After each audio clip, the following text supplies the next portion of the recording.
الحمد لله رب العالمين الرحمن الرحيم مالك يوم الدين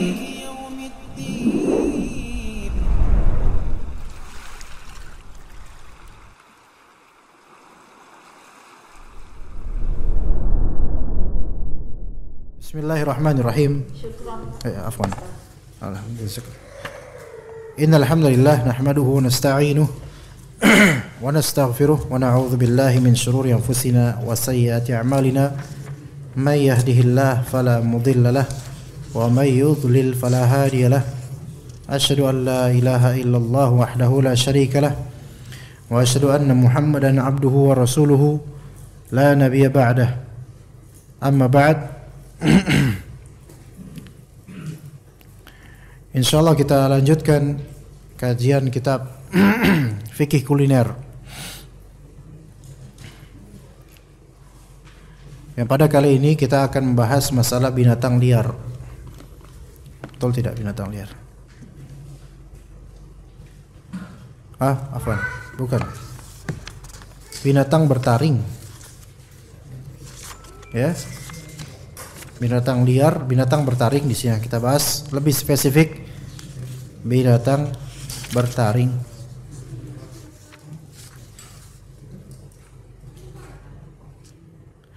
Dan memang binatang liar yang buas, kenapa diharamkan? Penyebabnya adalah dia itu binatang bertaring.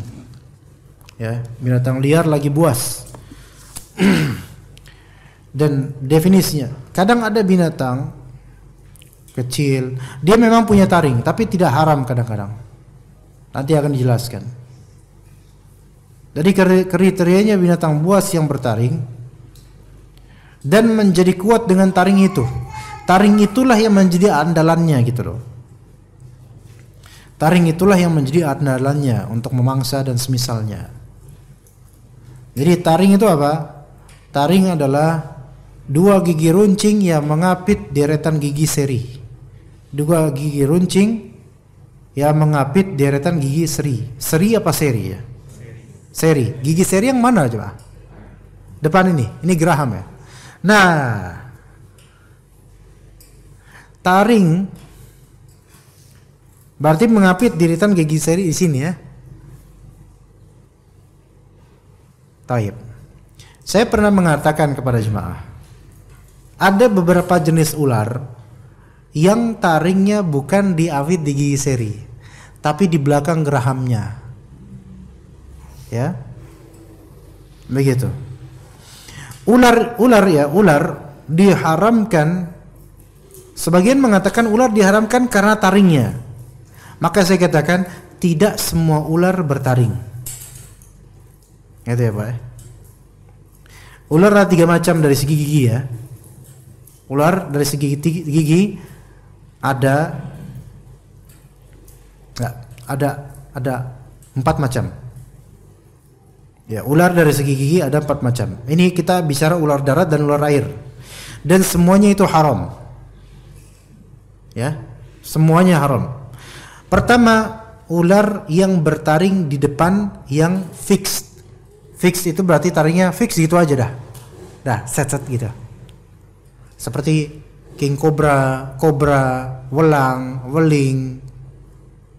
Ya, ini. Ular taipan di Australia.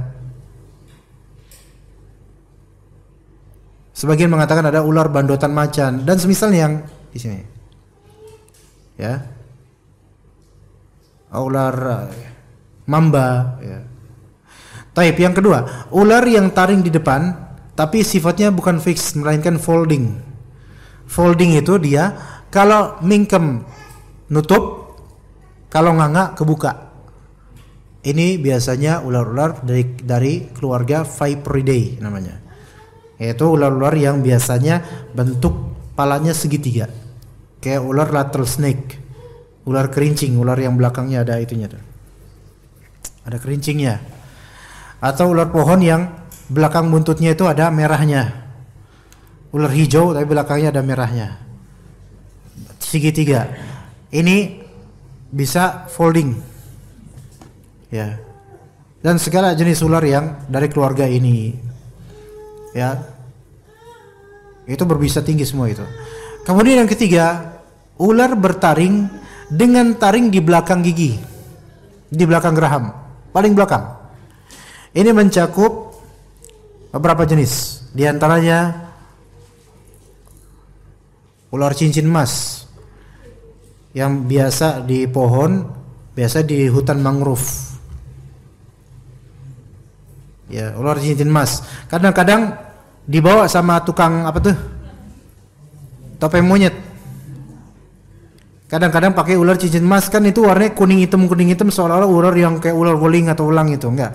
Ini cincin emas. Dia taringnya di belakang. Kemudian ular kadut dengan banyak jenisnya. Ular kadut belang, ular pelangi, itu semua taringnya di belakang. Ya, jadi taring itu enggak mesti di sini. Memang umumnya taring di sini, tapi ada binatang-binatang tertentu Allah ciptakan taringnya di belakang. Tadi saya sebut contohnya ular cincin emas. Bisa Bapak cari di Wikipedia. Ular kadut belang, ular kadut pelangi, dan siapa lagi Anda nggak tahu lah ya. Tapi yang keempat, ular tanpa taring, dan ini umumnya ular tak berbisa, tidak punya taring. Iya. Nggak punya taring yang berisikan venom atau bisa, tidak. Ya, ular-ular yang tidak punya bisa seperti apa? Ya, ular sanca, walaupun memang ada ular sanca itu giginya itu banyak, puluhan bahkan bisa 100 lebih, tajam semua. Ya. Kemudian ada ular lidi, ada ular genteng, apa namanya? Ular cicak. Ini suka makan cicak, biasa di genteng-genteng tuh ada tuh, tapi kita nggak menyadarinya. Itu ada seperti itu, nggak ada bisanya, nggak ada taringnya itu, tapi giginya banyak. Nggak ada ular yang ompong, nggak ada, nggak jadi ular itu. Kalau ompong nggak jadi ular. Haji Tile itu namanya ya. Rahimahullah ya. Nah, jadi ular itu diharamkan disebabkan kefasikan dan khobithnya, ya gitu Pak. Ya, nggak mesti disebabkan taringnya. Ini yang perlu dipahami. Karena tidak semua ular, bahkan dari 2.500 spesies ular, cuman 25% doang yang berbisa. Berarti ada yang taringnya 25%, berarti 75% tidak punya taring. Maka nggak bisa nanti kita bantah gimana orang yang menghalalkan ular. Ini nah ada sate ular nih. Lah, haram ya akhi. Nggak haram. Ini ular yang tidak bertaring. Ayo. Maka diharamkannya ular seperti diharamkannya tikus. Ya, tikus ada taringnya. Kalau tikus curut ada. Dia ada taringnya, ada taring bisanya. Tikus curut itu ada bisanya dia. Lah iya beneran. Kalau antum gak percaya, antum injek itu curut. Iya, insya Allah bengkak. Karena dia ada bisanya. Cari aja. Bisa, ya bukan bisa bahasa Arab, bukan bisa apa tadi, shrew, apa namanya tadi bahasa Indonesia, shrew, tadi curut. Iya, bisa curut, belanja bisa curut. Lah kok ada belanja bisa curut, ada Tokopedia-nya lagi. Jadi curut itu ada bisanya, berbeda dengan tikus. Ya, tikus halal atau haram? Haram. Kenapa haram coba? Ayo. Khabith, fasik. Kalau jengking haram nggak? Haram karena fasik, khabith. Rasulullah SAW memerintahkan membunuh itu semua itu. Kalau jengking, diantaranya tikus juga, kemudian ular. Rasulullah perintahkan bunuh. Berarti hewan diharamkan karena khabithnya dan fasiknya binatang-binatang ini. Ya begitu. Padahal tikus tidak punya taring. Ya. Kemudian kalau jengking nggak punya taring. Iya, jadi nggak mesti harus dengan taring sebab diharamkannya. Ya. Baik. Hukum mengkonsumsi daging binatang yang bertaring. Ya. Yang lebih tepatnya wallahu alam adalah haram. Kita akan bacakan di sini dua model. Pertama, binatang bertaring yang diharamkan secara sepakat ulama. Yang diharamkan berdasarkan kesepakatan ulama. Jadi yang pertama. Yang kedua, binatang bertaring yang diperselisihkan ulama akan hukum haram atau tidaknya. Baik, kita mulai dari yang diharamkan secara kesepakatan ulama. Pertama, beruang. Beruang ini binatang buas. Taib, buas itu tidak mesti lawan dari jinak. Dalam konteks syar'i, buas itu tidak mesti lawan dari jinak, karena kalau dijadikan bahasa Indonesia, buas lawan dari jinak. Ya. Di sini buas dalam artian wahsy, dalam bahasa Arabnya wahsy, yaitu liar yang mengandung kebuasan, ya, yang berbahaya bagi manusia. Tapi tidak mesti lawannya adalah jinak. Ya. Karena himar wahsy itu juga haram, padahal dia jinak. Jadi ini bukan masalah jinak atau enggak. Maka beruang yang dijinakkan, apa hukum makannya? Haram tetap. Nah, sebab pengharamannya selain karakter aslinya buas, ya. Tapi bukan dari kebuasannya dulu. Tapi di sini disebabkan dipersenjatai taring untuk memangsa. Taring untuk memangsa. Iya, beruang ada taringnya Pak ya. Nah, dan juga ini juga tajam juga kan.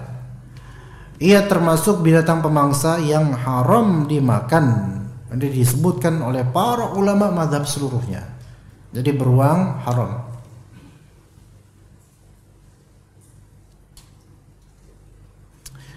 Bolehlah saya tambahkan permasalahan untuk beruang ini.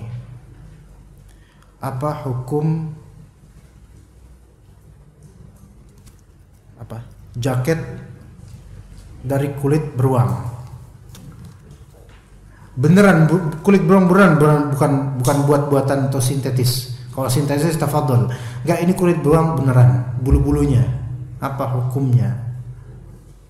Khilaf di antara ulama. Kalau yang ini khilaf. Tapi kalau dagingnya sepakat ulama, haram. Tapi kalau urusan jaketnya, dompetnya, tas kulitnya, ini khilaf di antara ulama. Tergantung mazhab apa yang menentukannya. Kalau mazhab jumhur dan juga ini mazhab Syafi'i, bahwasannya yang seperti ini selama sudah disamak maka suci. Dalam mazhab Syafi'i, kalau sudah disamak, dibersihin bagian yang berpotensi busuknya, maka suci. Dalam mazhab Syafi'i, sehingga diperbolehkan untuk diperjualbelikan. Tapi beberapa ulama Hanbali mengatakan bahwasanya ini tidak suci. Kulit beruang, bulu-bulunya tidak suci. Ya. Tetap najis karena ini hasil dari bangkai yang tidak bisa pernah dimakan. Beda dengan bangkai dari binatang yang mungkin dimakan, seperti kambing, sapi. Kalau disamak suci. Tapi kalau misalnya ini binatang seperti beruang disamak tidak suci, dan pendapat tersebut yang lebih Anda pegang. Maka wallahu alam, Anda lebih condong ke pendapat bahwasanya tas kulit beruang, jaket kulit beruang, jok kulit beruang, apalagi yang kulit beruang, apapun itulah, ya, taplak kulit beruang misalnya, atau peci kulit beruang ada. Iya, peci kulit beruang dari itu, maka itu hukumnya najis. Anda ikut pendapatnya itu ya, tapi kalau jemaah ikut pendapat yang satunya nggak masalah. Sama nanti turunnya juga ke binatang lain seperti harimau, macan, ular, sama seperti itu. Iya. Maka si buta dari gua hantu itu hidupnya dengan najis itu. Iya. Coba. Iya. Si buta dari gua hantu, tahu kan enggak ya? Ya. Itu dari apa yang hijau-hijau itu? Dari apa? Buaya atau dari ular? Iya, Anda nggak tahu ular apa yang dia pakai untuk itu. Kalau emang itu dari ular, maka kita kan, ya akhi, antum sholat nggak sah. Kalau emang antum masih sholat, ya Anda nggak pernah lihat antum sholat. Iya, antum pelihara monyet aja, kliwon terus dipakai. Kalau sholat nggak sah itu si buta dari gua hantu. Yang sah itu Wiro Sableng tuh, itu Salafi itu. Iya. Iya ngatung, terus celananya ngatung, pakai sandal ejer ya, itu udah ikhwan Salafi itu. Tinggal rambutnya aja ditata itu. Iya ken-ken itu. Ya. Ya begitu cuma ya. Jadi besok kalau misalnya ada tas dari kulit, nah tuh Umar Bakri juga ya kalau sholat jangan pakai tas kulit itu. Iya. Ya kan tasnya dari kulit buaya kata Iwan Fals kan, jangan pakai. Iya. Tapi itu dalam mazhab Hanbali ya. Kalau memang mereka pakai mazhab Syafi'i ya berarti sah.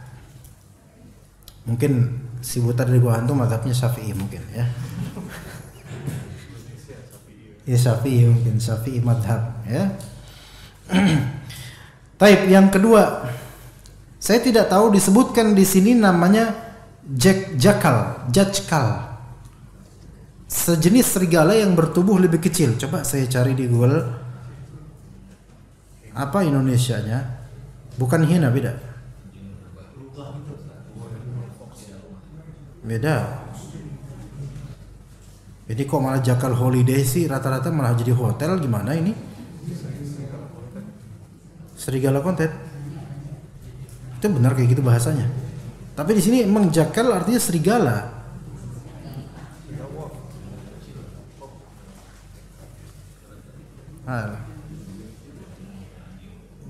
Jakal, bacanya jakal.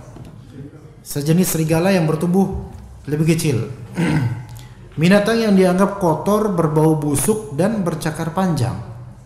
Lebih besar daripada rubah dan lebih kecil daripada anjing. Muncul di malam hari dan melolong seperti jeritan bayi. Iya, ini memang ada kayak gini.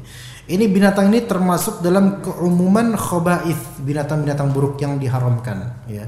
Jadi seperti ini ya. Kalau serigala ya itu kita udah tahu lah, sama ya. Sama ya, pokoknya serigala dan semanzilah dengan dia sama.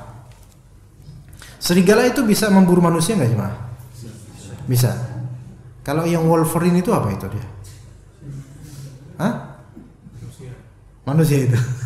Manusia serigala ya. Iya. Giliran yang sangar-sangar gitu, ya.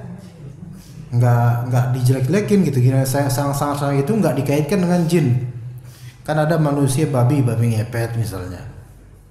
Ya. Ada enggak manusia serigala yang membongkar berangkas bank gitu? Enggak ada. Enggak ada. Nah, itu cuma di film ya, enggak di film. Baik, kalau kuyang itu apa ya? Kuyang gitu. Hah? Setan baskom. Kok bisa kayak gitu menyebutnya? Apa hukum memakan daging kuyang? Tergantung. Kalau antum kolesterolnya tinggi, jangan, karena itu sih jeroan doang, gitu kan. Tapi yang ketiga, kucing hutan. Sama kalau kucing biasa kan ada taringnya, antum lihat kan? Iya. Ingat, taring itu nggak mesti berbisa memang. Taring itu nggak mesti berbisa. Seperti kucing nggak berbisa dia, tapi kelihatan ada taring yang menonjol, beda dia. Kucing hutan, binatang yang memiliki taring untuk memangsa. Tergolong pemakan bangkai. Ada yang jinak, ada juga yang liar. Mengkonsumsinya diharamkan secara mutlak. Taring ini untuk memangsa. Tapi kalau dia memang tidak pernah memangsa, kucing ini udah dimanjain sama ownernya. Minumannya susu, makannya daging dan harus dikasih. Gak mau dia nyari sendiri. Apa hukum makannya? Tetap haram karena bertaring. Baik, gimana kalau misalnya taringnya kita copot? Apakah haramnya hilang? Hah? Enggak hilang, karena kekucingannya tetap ada pada kucing ini. Ya enggak? Maka tetaplah dia kucing. Ya.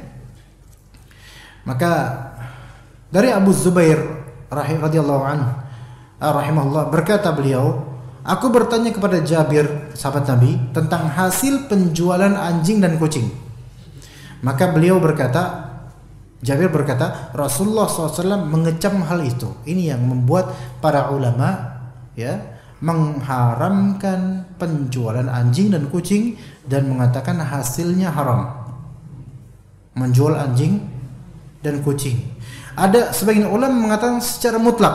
Ulama lainnya mengatakan dikecualikan untuk anjing ataupun kucing yang memang ada manfaatnya.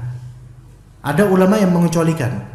Ini yang dimaksud Rasulullah mengharamkan penjualan anjing dan kucing, itu anjing pada umumnya dan kucing pada umumnya yang tidak layak dijual, kucing yang bertebaran di mana-mana. Adapun kucing ataupun kucing-kucing atau anjing khusus yang memang perlu treatment, sebagian ulama membolehkan untuk jual beli dengannya. Seperti apa? Anjing pelacak misalnya, ini butuh training khusus misalnya. Kemudian kucing apa? Kucing apa namanya? Kucing negeri. Kucing apa namanya? Kucing ras. Yang butuh treatment khusus.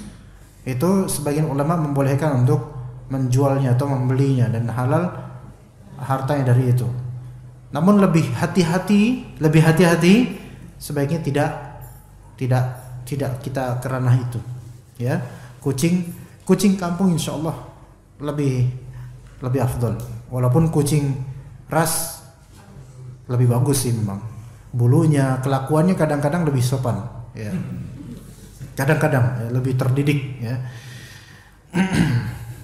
Tapi ala kulli hal, walaupun ada ulama yang membolehkan untuk kucing ras tersebut diperjualbelikan, tetapi sebaiknya kita tidak perlu melakukannya. Wallahu a'lam. Saya sendiri nggak suka dengan hal pribadi, nggak suka dengan hal itu. Ya, untuk menghindari khilaf ya, karena Rasulullah SAW melarang ya hal seperti itu, memakan hasil penjualan kucing. Ya. Nah, kucing hutan memiliki taring untuk memangsa tikus dan sebagainya, dan ia memakan bangkai, sehingga tercakup dalam hadis yang mengharamkan setiap binatang bertaring, baik secara tekstual maupun kontekstual. Baik. Keempat, harimau. Binatang buas menyerupai singa, ini masyhur ya. Memiliki taring untuk memangsa dan memakan bangkai, karena itu haram dikonsumsi. Baik. Harimau ini banyak macamnya, macan ya, atau harimau macan tutul, macan kumbang, macan apa lagi jemaah? Di Jawa ini adanya macan apa?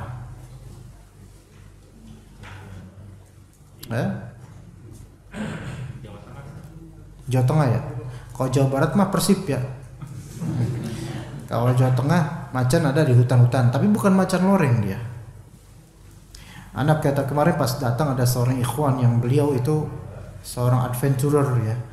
Beliau suka ke hutan-hutan berdua, hiking di hutan gitu. Menurut beliau, kata beliau, macan yang loreng-loreng itu sekarang sudah punah di Jawa. Adanya cuma di Sumatera doang. Itu pun sisa ya, sisa stok lama gitu kan. Nah, kalau di yang Jawa ini cuma ada macan kumbang. Ya. Sama puma nama kita. Macan tutul. Tapi macan yang loreng-loreng, macan Sumatera cuma ada di Sumatera saja sih, di Jawa udah nggak ada. Tapi semua itu hukumnya sama. Ini yang disebut oleh orang-orang sebagai kucing besar. Citah masuk ke dalam ini juga, citah. Ya. Baik.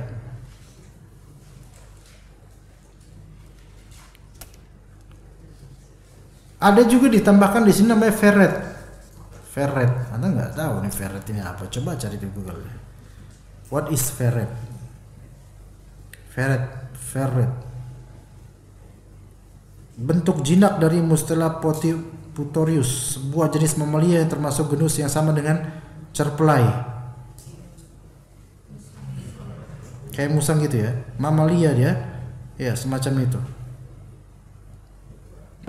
Binatang bertubuh mungil tapi lebar gitu. Mirip kucing tapi kaki dan tangannya pendek. Ia berburu tikus dan membunuh ular. Nah ini juga ada taringnya, diharamkan. Ini disepakati oleh ulama yang binatang tadi, jenis-jenis tadi itu.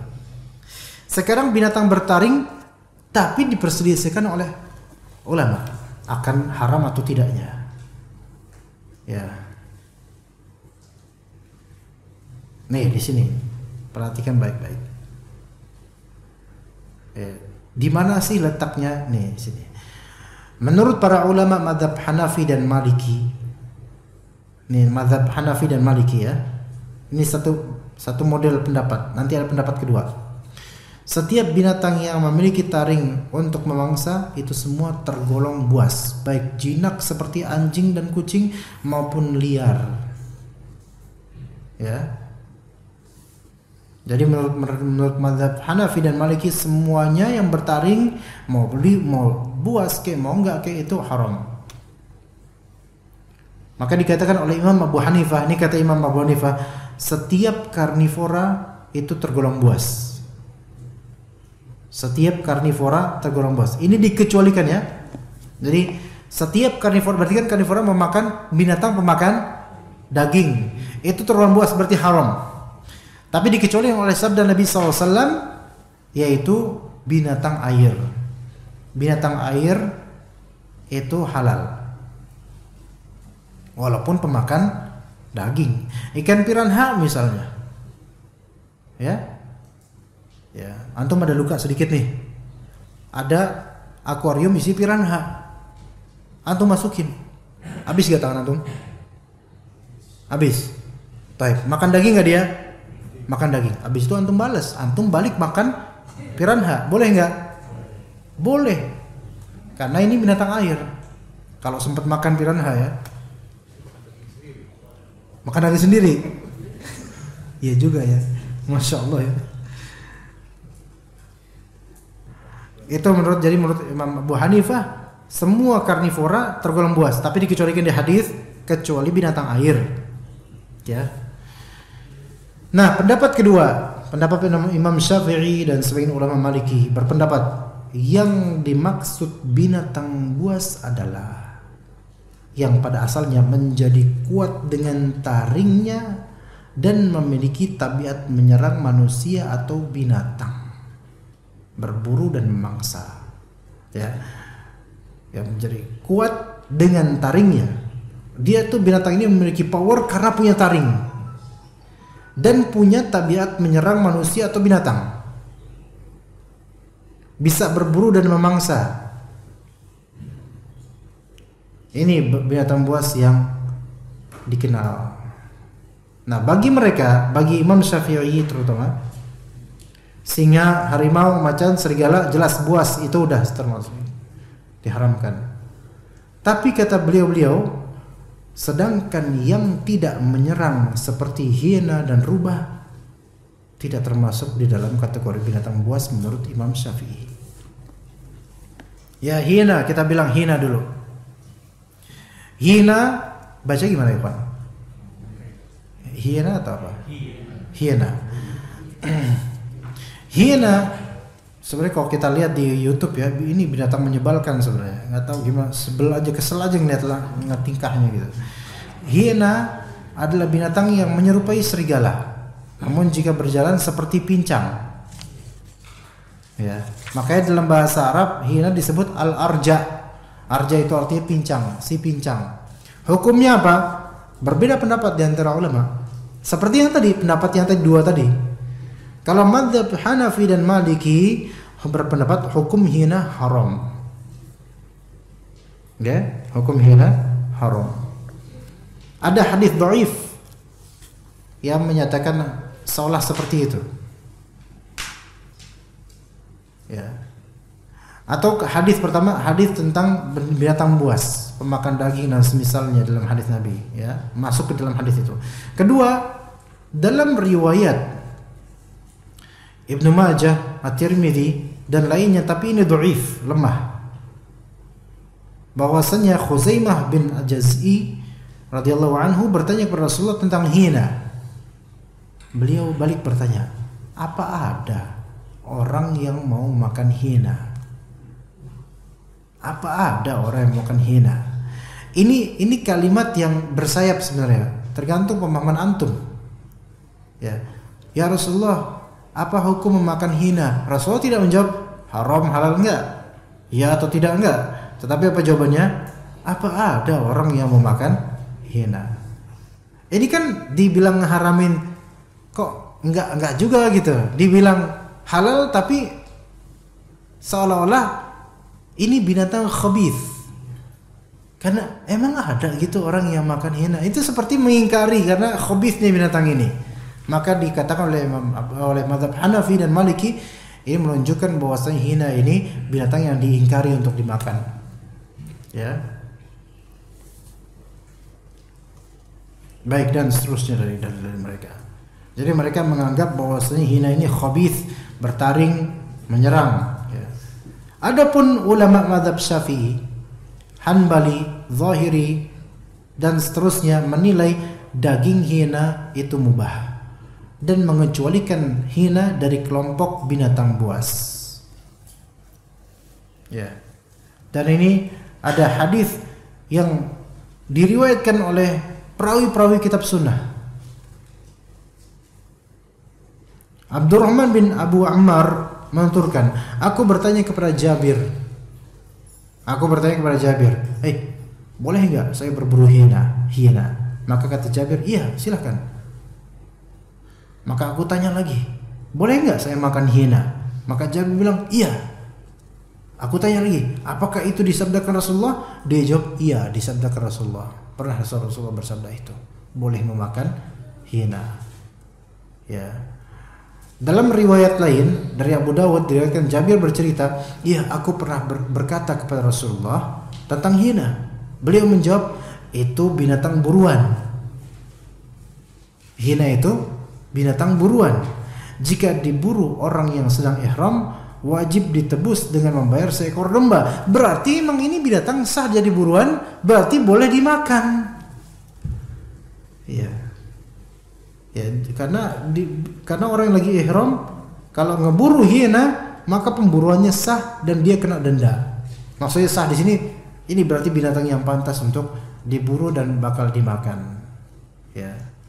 Dari Abu Sa'id Al-Khudri radhiyallahu anhu, ia berkata, salah seorang di antara kami diberi hadiah hina yang berwarna-warni, lebih disukai daripada ayam yang gemuk. Berarti sebagian sahabat juga mengkonsumsi hina. Abdullah bin Zaid, beliau berkata, aku bertanya kepada Abu Hurairah tentang hina. Apa kata Abu Hurairah? Rasanya seperti kambing betina. Berarti sahabat juga memakannya. Tinggal kita aja belum nyoba nih. Sate hina. Ya. Di Indonesia emang ada hina? Emang ada ya? Nggak ada, alhamdulillah. Di Ragunan ada. Iya.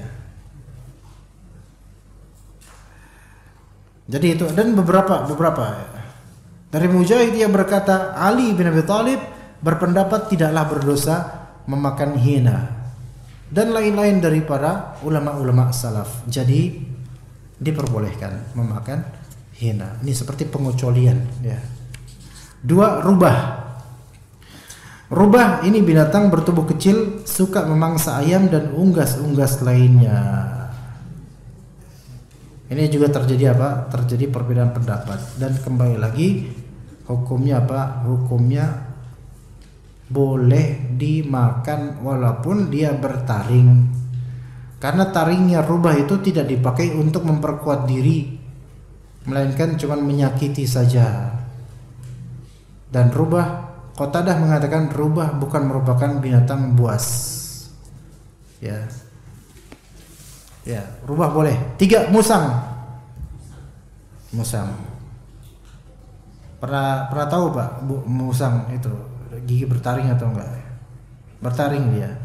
Bertaring. Bertubuh lonjong seperti kucing, telinganya kecil menyerupai. Kalau musang banyak nih ya biasanya ya. Iya biasanya. Nanti kalau malam lewat di kabel listrik gitu kan, itu musang nggak tahu tuh, musang ya itu musang. Iya, ya. Apakah diharamkan atau tidak?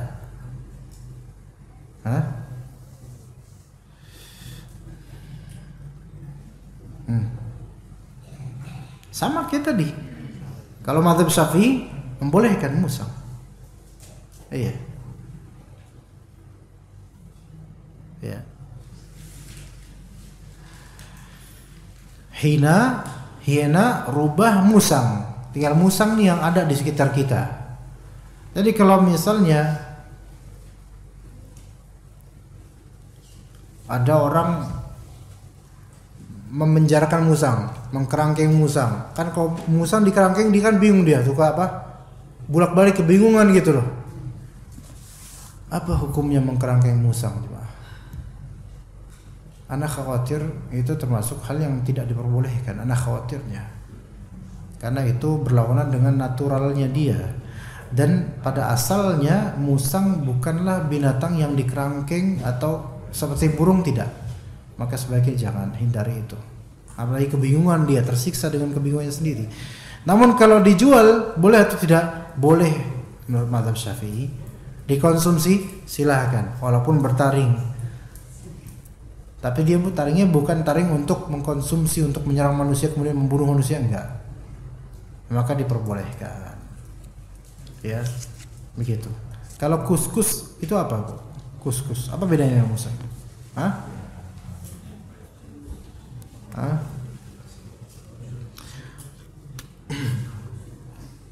Dulu orang tua kita itu suka tuh kuskus tuh.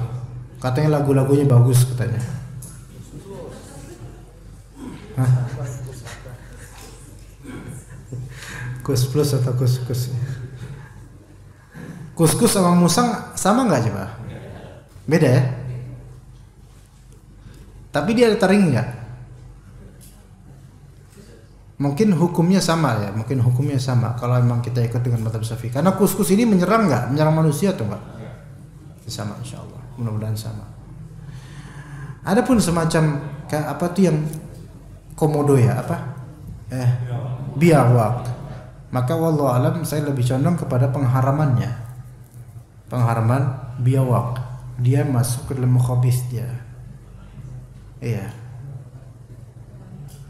Sama buaya juga, walaupun sebagian ulama menghalalkan baik buaya atau biawak. Kalau orang Betawi bacanya binyawak, ya, binyawak. Ya, Allah alam itu termasuk reptil-reptil yang diharamkan. Wallahu alam. Ada pertanyaan jemaah di sini? Ya.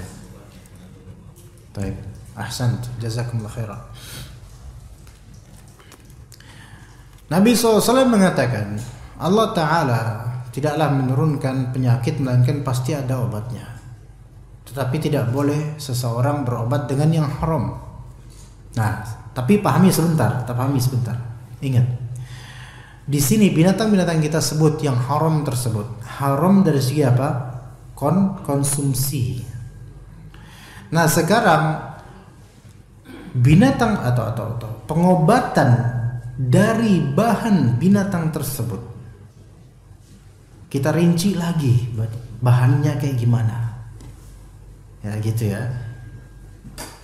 Kalau bahan tersebut dari bangkai binatang itu yang sudah mati terus diolah jadi bahan obat, maka haram untuk dikonsumsi ya, untuk dikonsumsi maka haram. Untuk dipakai haram juga karena najis. Itu untuk binatang yang mati kemudian diolah. Oke. Tapi kalau binatang tersebut bukan mati diolah, bukan karena atau berasal dari binatang yang hewan buas yang mati, bukan. Tapi entah dari bagian mananya yang mana dia masih hidup. Kemudian kita jadikan obat, maka sebagian ulama membolehkan. Sebagian ulama membolehkan. Saya nggak tahu contohnya apa. Coba contohnya misalnya untuk tapi ini bukan konsumsi ya, bukan konsumsi. Kalau minyak ular itu apa tuh cuma? Untuk gatal-gatal pakai minyak ular katanya. Ada yang tahu nggak? Coba saya cari lagi di Google. Minyak ular untuk kulit, untuk koreng, minyak ular kobra.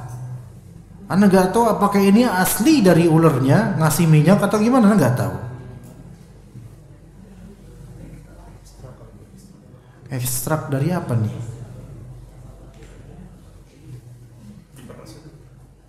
Hah? Tapi disebutnya minyak ular adalah istilah yang digunakan untuk menggambarkan pemasaran yang menipu. Apa maksudnya? Contoh pengobatan dengan haram apa Pak? Fadl.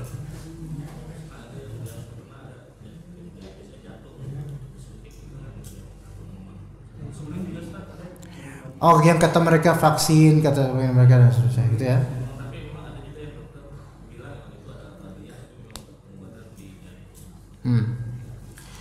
Asli nggak boleh Pak. Dari campuran mukhalat atau unsur dari yang haram nggak boleh. Ya, tapi nggak boleh ya, nggak boleh. Tapi ini termasuk perkara yang mahzurat atau dilarang, karena ada hadisnya tidak boleh berobat dengan yang haram. Hanya saja ketika seseorang berobat dan dia dalam keadaan darurat untuk berobat dan tidak ada obat lain, maka kaidahnya ad-daruratu tubihul mahzurat. Perkara-perkara darurat membolehkan perkara-perkara yang diharamkan. Kadang-kadang begitu. Ya, tapi ketika tidak ada lagi obat yang halal yang cocok untuk penyakit tersebut. Begitu. Adapun kalau misalnya ada obat lain yang halal untuk penyakit tersebut, maka haram ini yang pakai konsumsi obat yang itu. Begitu. Wallahu a'lam. Ya. Ya. Hai? Nah, ini apakah cacing termasuk khabith atau tidak? Ini sesuatu yang diperselisihkan seperti bekicot. Kalau saya sendiri saya nggak mau. Tapi secara ini sesuatu yang berselisihkan dan menjadi obat, maka dipersilahkan, silahkan. Iya. Karena cacing buat apa Pak? Jantung? Hah? Tipes, buat tipes. Iya. Mungkin diperbolehkan, mungkin, ya Allah alam. Cacing tanah Bu.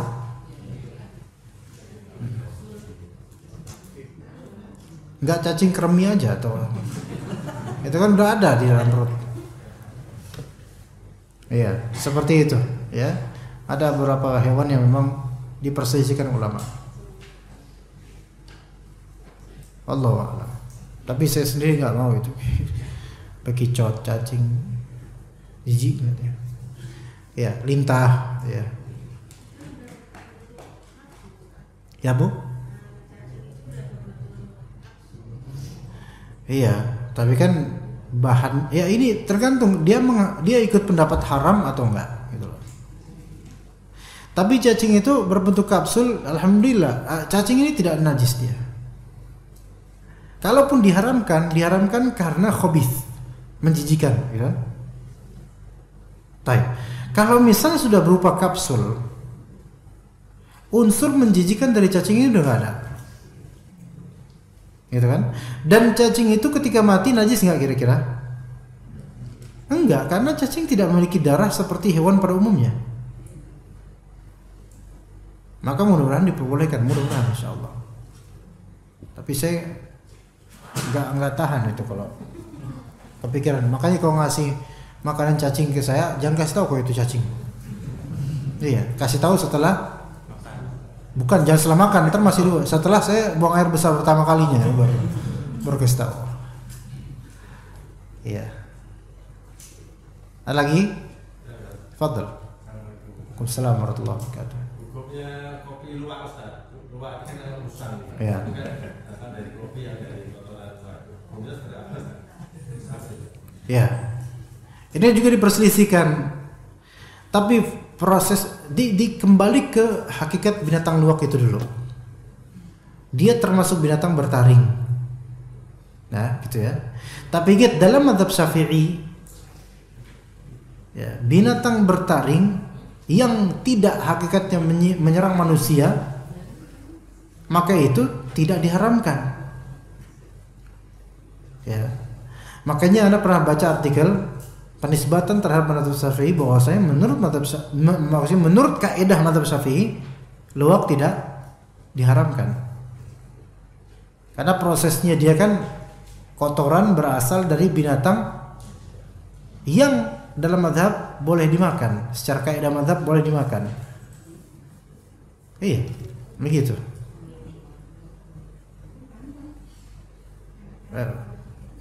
Kalau misalnya emang luwak makan apa sih bisa kayak gitu? Makan kopi. Oh, dia juga makan kopi dia. Bijinya. Jadi kopi luwak. Tapi bagi ulama yang mengharamkan luwak binatangnya karena bertaring, maka otomatis najis. Dan mengaduk air kopi luwak najis. Iya. Kenapa dia sebutnya kopi luwak ya? Kenapa nggak kopi telek luwak? Kan gitu kan gampang. Lebih jelas. Hah? Nggak tega. Nggak laku. Ini kan tulisannya tele kan banyak, televisi, telekomunikasi, tele luwak, ya. Ya, seperti itu Pak. Menghindari khilaf itu lebih baik, maka menghindari itu lebih afdal. Wallahu a'lam. Saya sendiri nggak pernah mau tahu. Nah, mungkin kalau kopi sasetan luwak boleh tuh, ya, karena itu bukan hakiki itu. Ya, itu omongan doang kopi luwak. Iya, begitu cuma.